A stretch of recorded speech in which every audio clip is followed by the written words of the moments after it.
Assalamualaikum warahmatullahi wabarakatuh. Selamat datang di channel YouTube Borin Vlog. Di kesempatan ini saya ingin mengulas mengenai sejarah awal berdirinya Kerajaan Kediri kuno dan juga sejarah awal terbentuknya Kabupaten atau Kota Kediri serta asal-usul dari nama Kediri itu sendiri. Bagaimana kisah dan sejarahnya? Silakan disimak berikut ini. Asal-usul nama Kediri pun memiliki banyak versi dan banyak arti. Ada yang berpendapat bahwa nama Kediri berasal dari kata kedi yang artinya mandul atau wanita yang tidak berdatang bulan.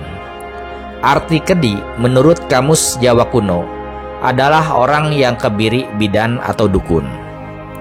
Di dalam lakon wayang, Sang Arjuno sempat menyamar sebagai guru tari di negara Wirata bernama Kedi Urakantolo. Bila dihubungkan dengan nama tokoh Dewi Kilisuci yang bertapa di Gua Selong Mangleng, arti Kedi sendiri mengacu pada arti suci atau wadad. Kemudian kata Kediri berasal dari kata diri yang berarti adeg, andiri, menghadiri atau menjadi raja dalam bahasa Jawa Jumenengan. Nama Kediri sendiri banyak tersedia dalam literatur kuno seperti Paraton, Negara Kertagama, serta pada prasasti kuno. Ada beberapa prasasti yang menyebutkan nama Kediri. Salah satunya prasasti Ceker. Di dalam prasasti Ceker ada tertulis Sri Maharaja masuk Ri Simanerining Buwi Kadiri, yang jika diartikan adalah raja telah kembali. Pada zaman dahulu, kawasan Kediri adalah sebuah kerajaan besar bernama Kerajaan Medang, yang saat itu dipimpin oleh Prabu Airlangga. Sang Prabu Airlangga berasal dari Pulau Bali. Prabu Airlangga adalah sosok yang religius. Saat usia Prabu Airlangga sudah tua, seperti orang Hindu kebanyakan, ia juga ingin bertapa. Akan tetapi, ia harus menyerahkan tahta kerajaannya terlebih dahulu. Tidak ada yang lain, tahta kerajaan Medang akan diserahkan kepada putri sematawayangnya. Ia adalah putri yang cantik jelita bernama Putri Diah Sangrama Wijaya. Akan tetapi, Putri Diah Sangrama Wijaya menolak keinginan ayahnya. Ia tidak punya keinginan menjadi raja, justru sang putri ingin menjadi seorang pertapa. Ampun ayahanda, tapi hamba tidak ingin menjadi raja di sini. Hamba ingin menjadi pertapa seperti ayahanda, ujar sang putri. Baiklah anakku, jika itu adalah keinginanmu, ujar sang raja. Lalu beberapa waktu kemudian, sang putri meminta restu ayahandanya untuk bertapa di Gua Selong Mangleng. Setelah mendapatkan restu dari ayahandanya, sang putri kemudian pergi bertapa di Gua Selong Mangleng. Ia pun mengubah namanya menjadi Dewi Kilisuci.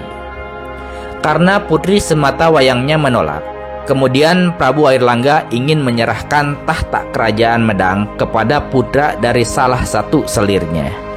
Namun, masalah kembali muncul. Selirnya memiliki dua orang putra yang bernama Raden Jayengrana dan Raden Jayanegara. Setelah melihat kedua putranya, Prabu Airlangga pun kembali bingung. Karena jika dia menyerahkan tahta kerajaan pada salah satu di antara mereka, bisa jadi menimbulkan iri hati dan bahkan terjadi peperangan. Prabu Airlangga kemudian mencari jalan keluar yang adil untuk kedua putranya. Kemudian tiba-tiba ia pun teringat kepada Empu Barada yang terkenal dengan kebijaksanaan dan kesaktiannya. Dipanggillah Empu Barada menghadap Prabu Airlangga. Dalam pertemuan itu, ia meminta Empu Barada untuk pergi ke Bali. Empu, tolong cari tahu tahta kerajaan milik ayahanda di Pulau Bali. Apakah di sana ada tahta kerajaan yang masih kosong? Ujar sang Prabu. Empu Barada pun segera melaksanakan perintah tersebut dan segera menuju ke Bali. Namun, sesampainya di Bali, ternyata tahta kerajaan milik ayahanda Prabu Airlangga sudah diberikan. Kembali ke kerajaan Medang, Empu Barada pun segera menghadap Prabu Airlangga. "Ampun Baginda, tahta milik ayah Baginda di Pulau Bali sudah diberikan kepada adik Baginda yang bernama Anak Wungsu," ujar sang empu. "Baik Empu, tidak apa-apa, terima kasih. Empu sudah melaksanakan apa yang aku minta," jawab sang Prabu. Berhari-hari Prabu Airlangga memikirkan cara membagi kerajaannya agar adil kepada kedua putranya. Akan tetapi Prabu Airlangga tidak menemukan ide untuk membagi kerajaannya. Oleh sebab itu, Prabu Airlangga kembali memanggil Empu Barada untuk meminta saran. "Ampun Baginda, ada apakah gerangan Baginda kembali memanggil hamba?" tanya sang empu. "Aku belum menemukan bagaimana menyelesaikan persoalan tahta ini. Empu, tolong bantu aku membagi kerajaan ini dengan adil untuk kedua putraku," pinta sang Prabu. "Ampun Baginda, bagaimana kalau hamba yang membagi kerajaan Medang ini? Membagi menjadi dua bagian yang sama besar itu lebih baik," kata sang empu. "Baginda serahkan saja pada hamba, biar hamba yang akan mengaturnya," lanjut sang empu. "Baiklah Empu, kuserahkan semua persoalan ini kepadamu," ujar sang Prabu Airlangga. Lalu keesokan harinya, dengan kesaktiannya Empu Barada terbang sambil membawa kendi berisi air. Sembari terbang, ia menumpahkan air kendi itu persis di tengah-tengah kerajaan Medang. Ajaibnya, tanah yang terkena tumpahan air kendi langsung berubah menjadi aliran air yang deras. Aliran yang semakin lama semakin besar dan deras sehingga membentuk sebuah sungai. Lalu, dengan adanya sungai tersebut, kerajaan Medang pun terbagi menjadi dua bagian. "Ampun Baginda, hamba sudah selesai membuat batas kerajaan menjadi dua bagian yang sama besarnya," ujar sang empu melaporkan. "Terima kasih Empu, kau sudah menyelesaikan masalah ini," ujar sang Prabu berterima kasih. Setelah mendapat laporan dari Empu Barada, Prabu Airlangga pun segera menyerahkan dua bagian dari kerajaan Medang itu kepada Raden Jayangrana dan Raden Jayanegara. "Kini kuserahkan tahta kerajaan kepada kalian. Bagian kerajaan Medang sebelah timur sungai aku serahkan kepada putraku Raden Jayangrana. Kerajaannya itu aku beri nama Kerajaan Jenggala. Sedangkan bagian barat sungai aku serahkan kepada putraku Raden Jayanegara. Kerajaan itu kuberi nama Kerajaan Panjalu Kadiri," ujar sang Prabu Airlangga kepada kedua putranya. Setelah tahta kerajaan resmi diserahkan pada kedua putranya, Prabu Airlangga pun dengan senang hati pergi bertapa ke Pucangan. Selama masa bertapa, ia mengganti namanya menjadi Maharesi Gentayu. Khusus untuk kerajaan Panjalu Kadiri yang diserahkan ke Raden Jayanegara atau dikenal juga dengan nama Samarawijaya. Awal mulanya bahkan nama Panjalu atau Pangjalu memang lebih sering dipakai daripada nama Kadiri. Hal ini dapat dijumpai dalam prasasti-prasasti yang diterbitkan oleh raja-raja Kadiri. Dalam Babad Tanah Jawi, dikisahkan nama Panjalu juga dikenal sebagai Pucialung dalam kronik Cina berjudul Lingwa Taila. Wilayah kerajaan Kediri atau Kadiri adalah bagian selatan kerajaan Kahuripan. Tak banyak yang diketahui peristiwa di masa-masa awal kerajaan Kadiri atau Kediri. Pemerintahan Samarawijaya di Kadiri dikenal sebagai masa kegelapan karena ia tidak meninggalkan bukti prasasti.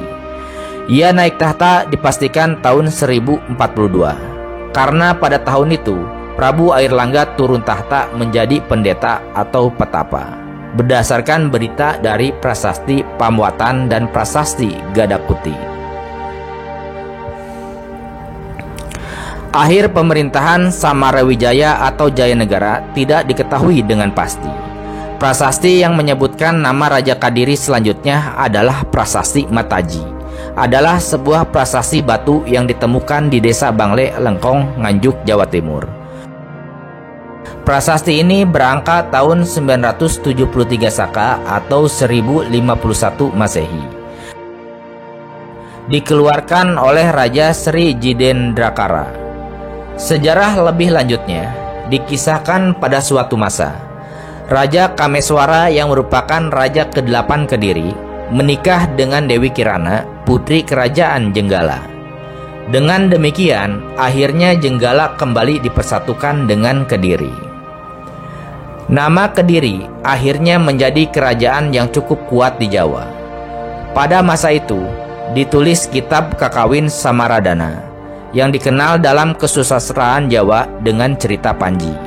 Sedangkan asal-usul nama Kediri disebut berasal dari kata kedi yang artinya mandul atau wanita yang tidak berdatang bulan. Menurut Kamus Jawa Kuno, Kedi berarti orang kebiri bidan atau dukun.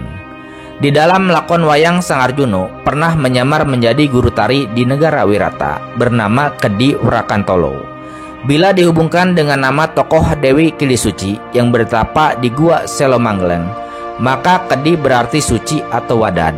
Selain itu, kata Kediri berasal dari kata diri yang berarti adeg, angdiri, mangdiri, atau menjadi raja pada bahasa Jawa Jumenengan. Nama Kediri banyak terdapat pada kesusastraan kuno yang berbahasa Jawa kuno. Kitab-kitab seperti Kitab Samarandana, Paparaton, Negara Kertagama, Kitab Calon Arang mengisahkan nama mengenai Kediri. Nama Kediri juga muncul pada beberapa prasasti, seperti Prasasti Ceker yang berangkat tahun 1109 Saka, yang terletak di Desa Ceker, sekarang berada di Desa Sukoanyar, Kecamatan Mojo. Pada prasasti ini disebutkan karena penduduk Ceker berjasa pada raja, maka mereka memperoleh hadiah tanah perdikan. Pada prasasti tersebut tertulis Sri Maharaja masuk Risi Menangrining Buwi Kadiri, yang berarti raja telah kembali ke simanya atau harapannya di bumi Kadiri. Prasasti Kamulan di Desa Kamulan, Kabupaten Trenggalek yang berangka tahun 1116 Saka juga menyebut nama Kediri yang diserang oleh raja dari kerajaan sebelah timur. Nah, seperti itu ya legenda asal mula nama Kediri dan juga sejarah awal terbentuknya kerajaan Kediri atau Kediri kuno. Terima kasih sudah menyimak di channel YouTube Borin Vlog. Silakan simak kisah sejarah maupun cerita rakyat, legenda, dan juga dongeng yang tersedia di channel ini. Terima kasih atas perhatiannya. Assalamualaikum warahmatullahi wabarakatuh.